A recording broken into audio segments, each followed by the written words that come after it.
What is going on, you guys? Welcome to my channel where we talk all things money, real estate, personal finance, and entrepreneurship. In today's video, we're going to be talking about personal finance. If this is your first time on this channel, my name is Anthony. I'm a 24-year-old entrepreneur / real estate investor.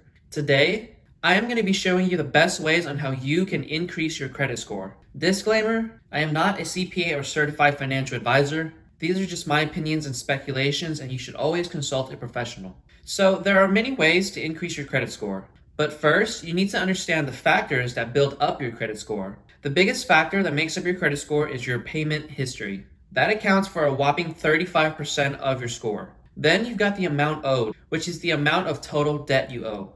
And that makes up 30% of your score. 15% of your score comes from your credit history, which is obviously how long you've been in the credit game. 10% comes from new credit opened, and the remaining 10% comes from types of credit. Now that we've covered what makes up a credit score, let's go on and talk about what you can do to improve your credit score. Number one, you should be keeping your credit utilization rate under 30%, ideally 5 to 10%. This part covers the amount owed section. Again, that makes up 30% of your score. When looking to increase your credit score, it's recommended that you keep your utilization rate under 30%. Your credit utilization rate is the percentage of your credit limit that you are using. You can easily figure out your credit utilization rate by taking the amount you are using and dividing it by your credit limit. For example, if your credit limit is $10,000 and you are utilizing $2,000, that's a 20% utilization rate, because 2,000 divided by 10,000 is 20%. Ideally, the lower utilization rate you have, the better. So it would be best to keep it around 5 to 10%.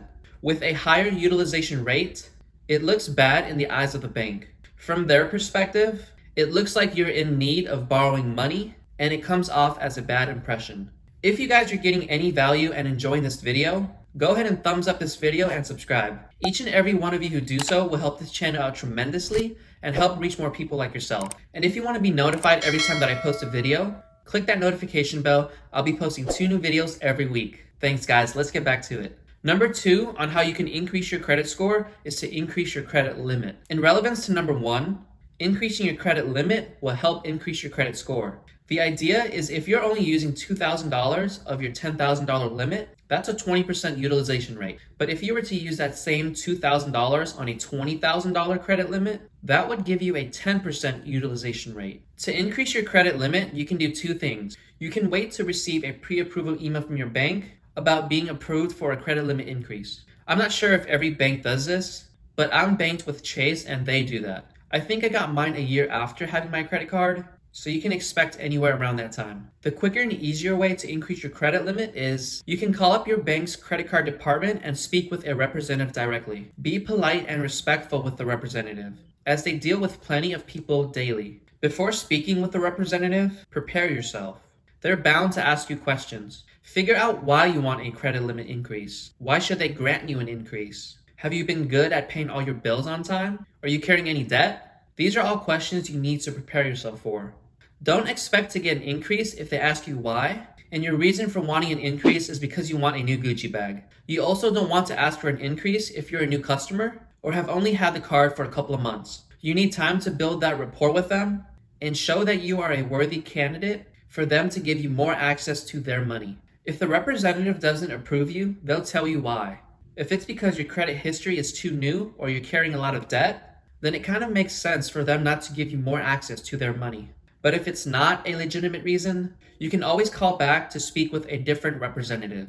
You never know, maybe that person has been having a bad day and has been declining everybody, or maybe they just hate their job, who knows? But it wouldn't hurt to try again. Just be sure that there are no reasons that they can hold against you to not getting that increase. Number 3, you need to be making payments on time. I feel like this is a no-brainer, but you should be making all of your payments on time. This is one of the biggest factors of your credit score. It makes a whopping 35% of your score. Late payments or missed payments can hurt your score significantly.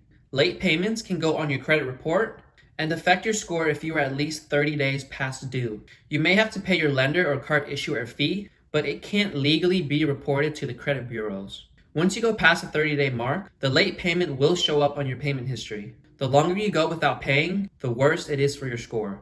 Number 4 is becoming an authorized user This is a quick hack that you can do to increase your score.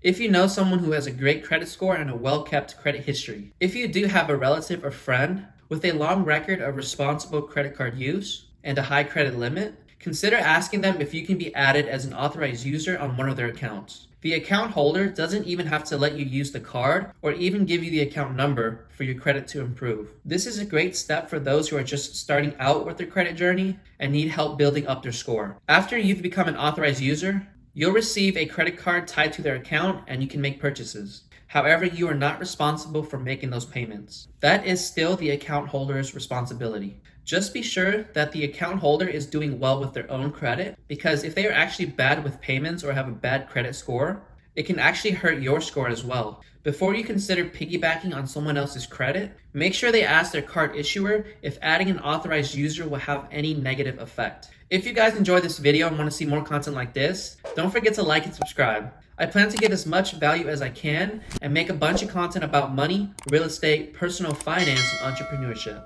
If you guys have any questions or comments about improving your credit score, comment down below and I'll do my best to answer them. Don't forget to also follow me on all the socials. I'll be posting 2 new videos every week. Thank you guys so much for tuning in. Go get that money and I'll see you in the next one.